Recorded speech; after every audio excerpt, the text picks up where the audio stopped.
Башкабылды Батыр бир жөнөкөй эле адам эмес, бул тарыхый инсан. Бүгүнкү күнгө чейин ушу тарыхчылардын, изилдөөчүлөрдүн арасында бир топ варианттарды келтирип жүргөн. Анын өзүнүн аты бар, муну эл койгон деген да маселелер бар. Өзүнүн аты башка болгон. Ушул калмактарды тосо турган батыр болгондуктан кыргыздарды сактап калган эл табылгандыгы үчүн табылды деп ат берген деген бир нече ойлор бар. Бирок бирдиктүү мына бүгүнкү күнгө чейин жалпы кабыл алынган, эл тарабынан кабыл алынган жалпы түшүнүк же бир аныктама жок. Ошону менен бирге эле байкасаңыздар, ошол калмак доорунда, калмак жапырыгында бир эмес 3 жапырыгы болгон.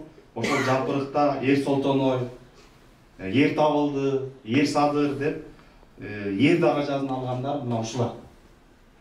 Калган булар менен замандаш батырлардын бардыгы тең Берен даражасын алган, Батыр даражасын алышканда Эсенкул Батыр, Атаке Батыр, Бердике Берен, Жайыл Батыр деп Батыр даражасын алганда, кыргыздар дагы ушундай атак даңкты даражаны берип атканда дагы ойлонуп берген. Ошо Ер табылды баскан жерлер, ошол суулар, ошол үңкүр мына бүгүнкү күнгө чейин Ер табылды атанын атына байланыштуу болуп келе жатат да. Мындайча айтканда, мына ушундай тарыхый адамдар кыргыз тарыхында, кыргыз элинин озеки чыгармачылыгында из калтырып кетүү оңой эмес. Анын сыңарында мына ушундай Ер табылды, Ер төштүк деген энциклопедиялык китептерди Манас улуттук академиясы ушул жерде иштеп аткан биздин кесиптештерибиз ушундай дилгирлик менен, ушундай бир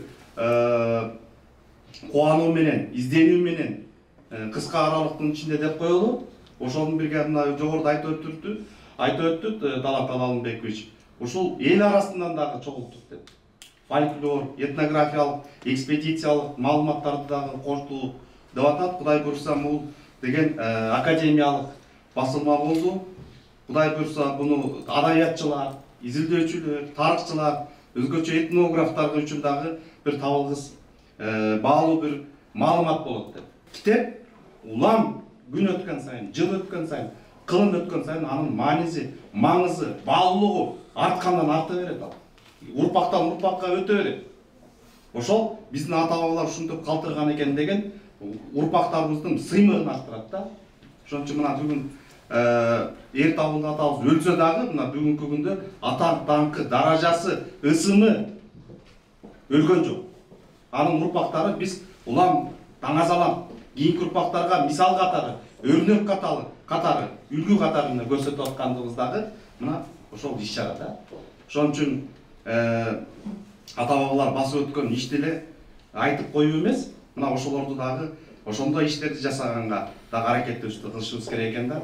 Бул бүгүнкү китебибиздин бет ачарын ачып аткан китебибиздин жолу байсалдуу болсун.